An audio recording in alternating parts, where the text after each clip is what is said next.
राधे राधे, नमस्कार, जय हिंद। तो चलिए अगला टॉपिक स्टार्ट करते हैं। तो आज का हमारा टॉपिक है अकबर के समय के प्रमुख स्थापत्यों में से। हमने आपको पिछली क्लास में कुछ स्थापत्यों में बता दिया था, तो आज हम बताएंगे अकबर के अगले स्थापत्य में फतेहपुर सीकरी के जो भी प्रमुख स्थापत्य हैं फतेहपुर सीकरी में अकबर के समय के बने हुए, तो उनके बारे में हम लोग आज आपसे चर्चा करेंगे। तो देखिए, जो फतेहपुर सीकरी है ये जो है आगरा से 23 मील की दूरी पर ये सीकरी नामक एक गांव है, जो कि इसका जो नाम था ये सीकरी था पहले, फतेहपुर सीकरी का।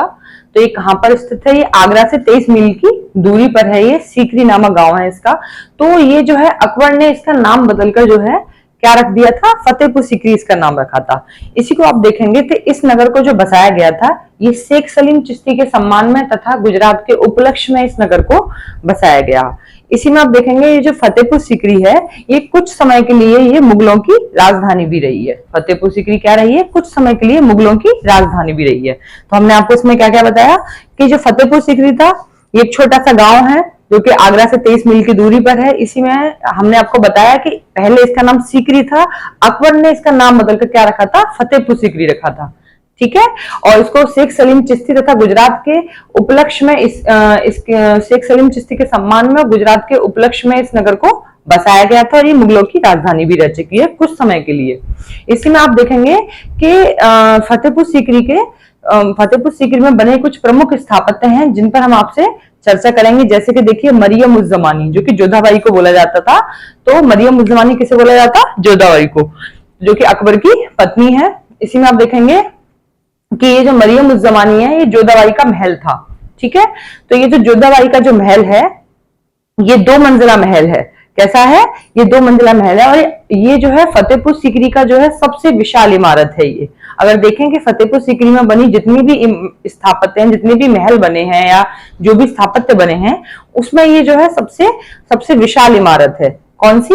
ये जो जोधाबाई का महल है, ये 2 मंजिला ये महल है। इसी में आप देखेंगे इस महल में जो है चित्रों की अधिकता के कारण इसको रंगीन महल भी इसे कहा गया है। जोधाबाई के महल को और अन्य नाम से क्या पुकारा गया है? इसको रंगीन महल भी इसे कहा गया है। साथ ही आप इसमें देखेंगे इसी में तुर्की सुल्ताना का महल है, बुलंद दरवाजा है, फतेहपुर सीकरी में जामा मस्जिद भी बनी है।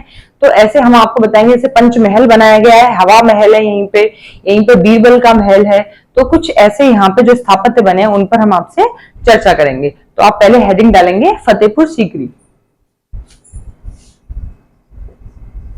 ये सभी अभी अकबर के समय के स्थापत्य चल रहे हैं, तो आप डालेंगे फतेहपुर सीकरी। इसकी विशेषता देखेंगे आप, विशेषता में देखेंगे पहले आप देखेंगे ये कहां पर स्थित है। ये स्थित है आगरा से 23 मील की दूरी पर सीकरी गांव स्थित है। अब यहां आप देखेंगे कि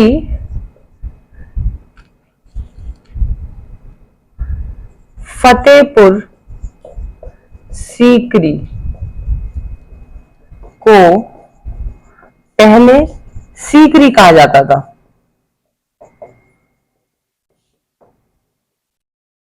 इसका नाम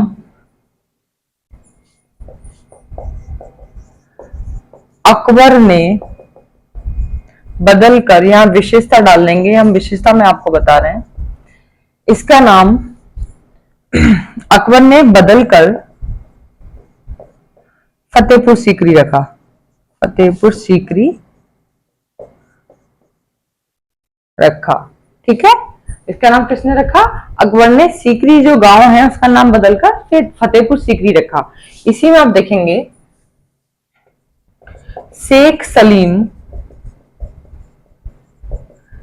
चिश्ती के सम्मान में तथा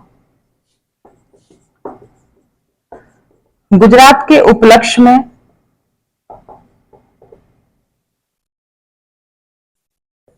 इस नगर को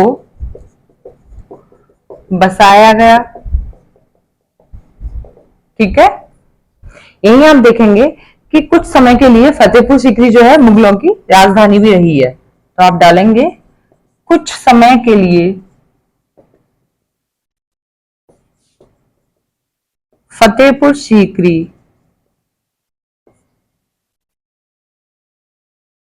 मुगलों की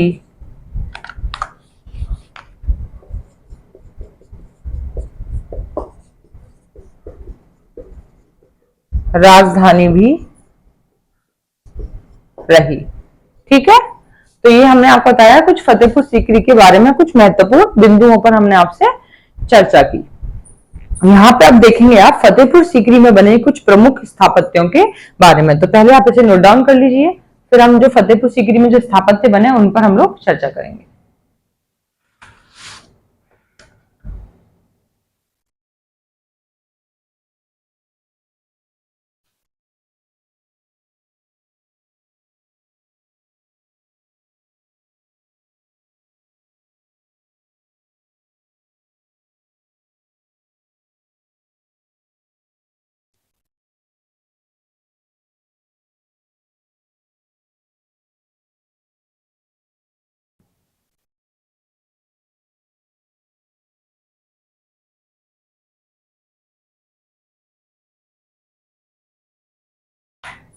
चलिए हेडिंग डालेंगे आप फतेहपुर सीकरी में बने प्रमुख स्थापत्य।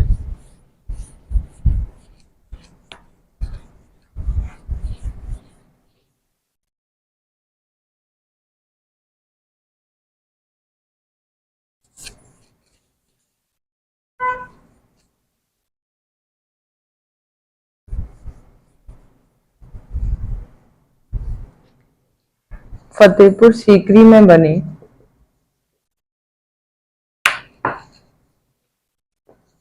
प्रमुख स्थापत्य।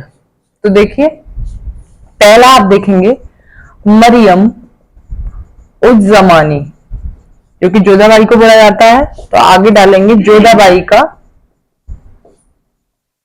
महल। ये जो जोधाबाई का महल है इसे आप देखेंगे, इस महल को 2 मंजिला बनाया गया है। ठीक है, कितने मंजिल का बनाया गया है? 2 मंजिला बनाया गया है। और फतेहपुर सीकरी में बनी ये सबसे विशाल इमारत है। तो आप डालेंगे इसी में कि फतेहपुर सीकरी में बनी यह सबसे विशाल इमारत है। इसी में देखेंगे कि इस महल में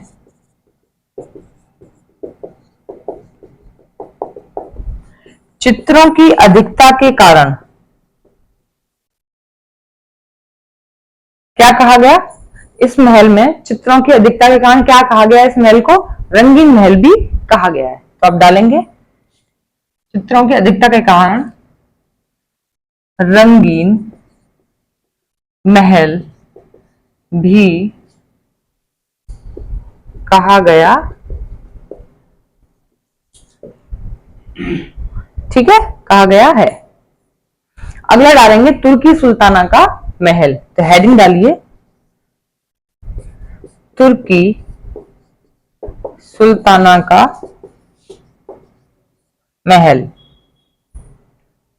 तो पर्सी ब्राउन जो है, एक विद्वान है पर्सी ब्राउन, तो जिन्होंने पर्सी ब्राउन ने ये तुर्की सुल्ताना का जो महल है इसे स्थापत्य कला का मोती कहा है। क्या कहा है? तुर्की सुल्ताना महल को स्थापत्य कला का इसको मोती कहा है। इसे आप नोट करेंगे। पर्सी ब्राउन ने इसे स्थापत्य कला का मोती कहा है। क्या कहा है? स्थापत्य कला का इसे मोती कहा है। तुर्की सुल्ताना के महल को किसने कहा है? पर्सी ब्राउन ने। अगला आप डालेंगे बुलंद दरवाजा, जो कि फतेहपुर सीकरी में ही बना है। यह भारत का सबसे बड़ा ये दरवाजा है जो बुलंद दरवाजा, तो हम आप इस पर चर्चा करेंगे, पहले इसे नोट डाउन कीजिए।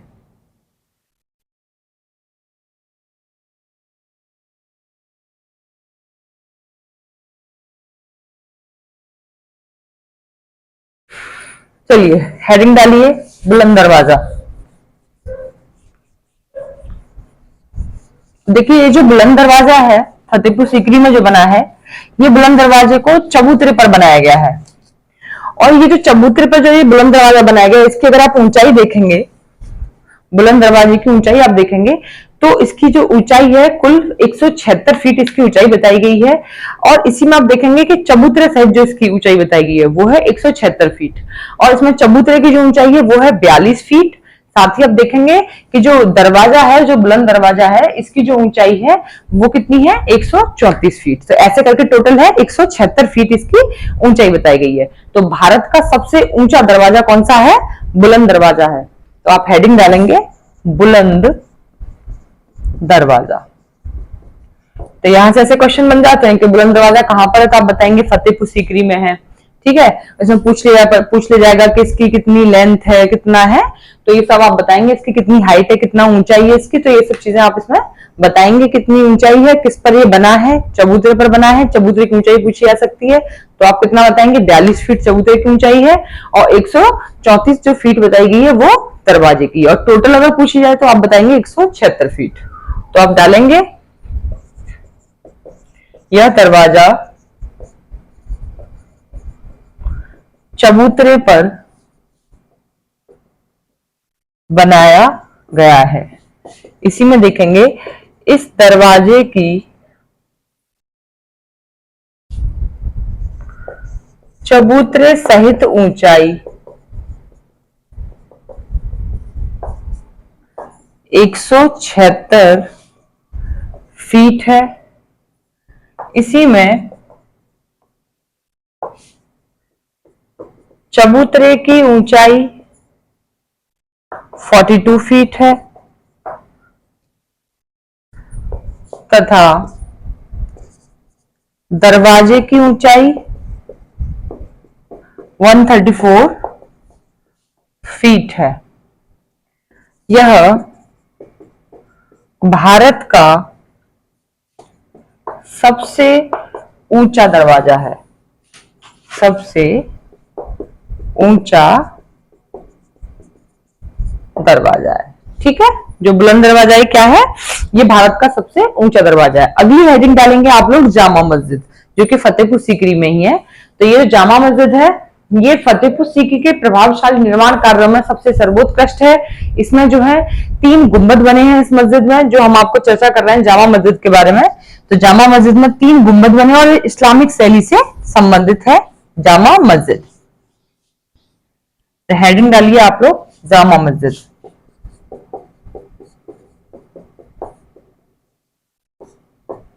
चलिए देखेंगे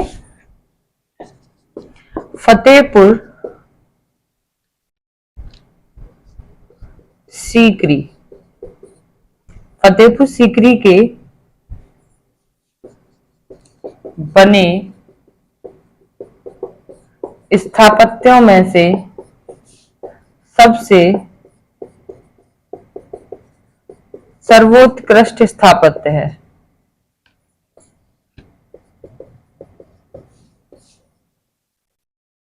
ठीक है, तो देखेंगे इस मस्जिद में 3 जो है कितने बने हैं, 3 गुंबद बने हैं।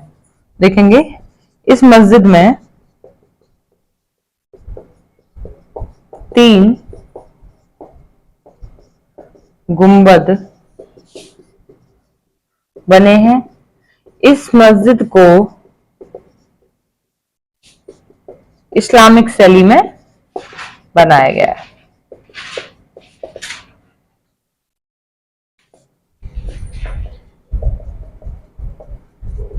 ठीक है, तो ये हो गई जामा मस्जिद। अगली आप हेडिंग डालेंगे पंचमहल। फिर देखेंगे हम आपको बताएंगे दीवाने आम के बारे में, दीवाने खास के बारे में। तो इन पर हम लोग आपसे चर्चा करेंगे। पहले आप बुलंद दरवाजा जामा मस्जिद को नोट कर लीजिए और हेडिंग डाल के रखिए पंचमहल।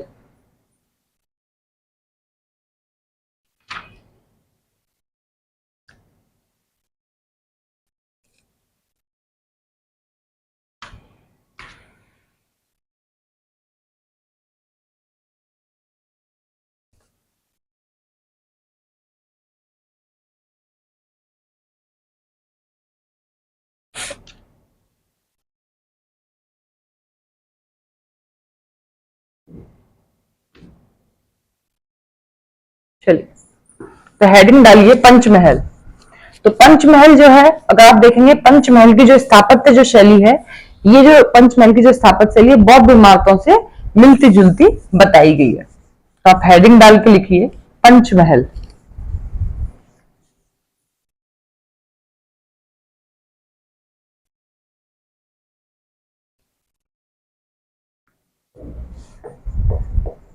पंचमहल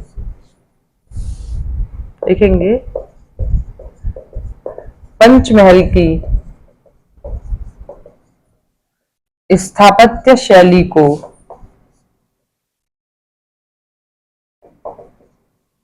बौद्ध इमारतों से मिलता जुलता बताया गया है। क्या बताया गया है? पंचमहल की स्थापत्य शैली को बौद्ध इमारतों से मिलता जुलता बताया गया है। अगर आप डालेंगे दीवाने आम,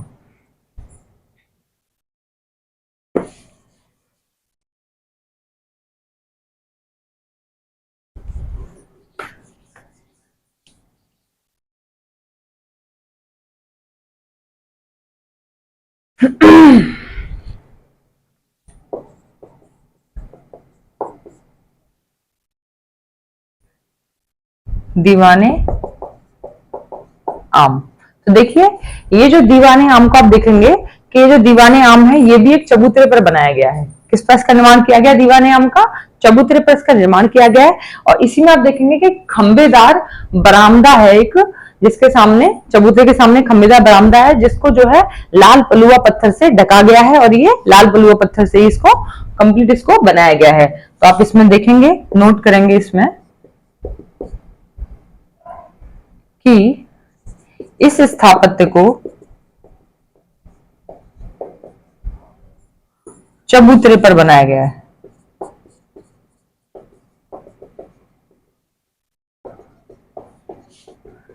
इसमें खंबेदार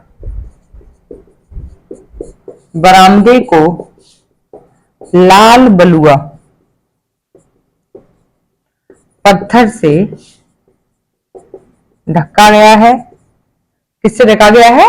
लाल बलुआ पत्थर से ढका गया है। और इसमें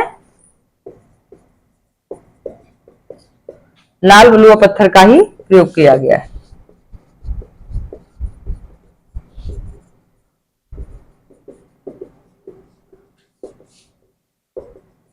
ओके, तो ये हो गया दीवाने आम। और जो दीवाने खास है उसमें भी क्या है? लाल बलुआ पत्थर का ही प्रयोग किया गया है। तो नीचे हेडिंग डाल लीजिए दीवाने खास। ये भी फतेहपुर सीकरी में बनाया गया है, दीवाने खास। तो इसमें भी लिखेंगे आप, इसमें भी लाल बलुआ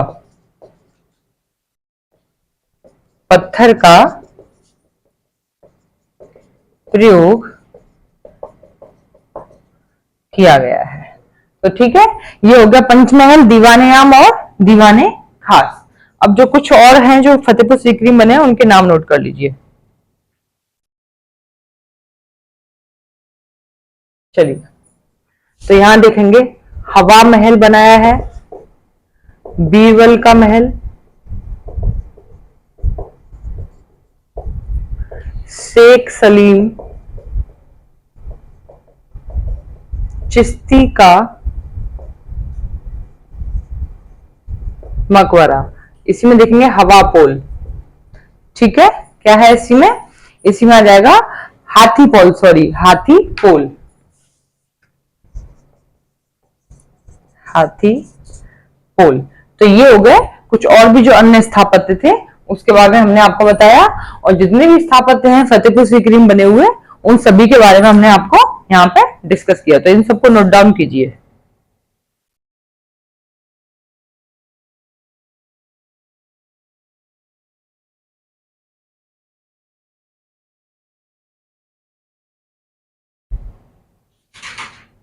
देखिए, फतेहपुर सीकरी के संबंध में स्मिथ महोदय ने लिखा है कि फतेहपुर सीकरी से पहले न तो कुछ बन सका, ना ही फतेहपुर सीकरी के बाद भी बनना कुछ संभव है।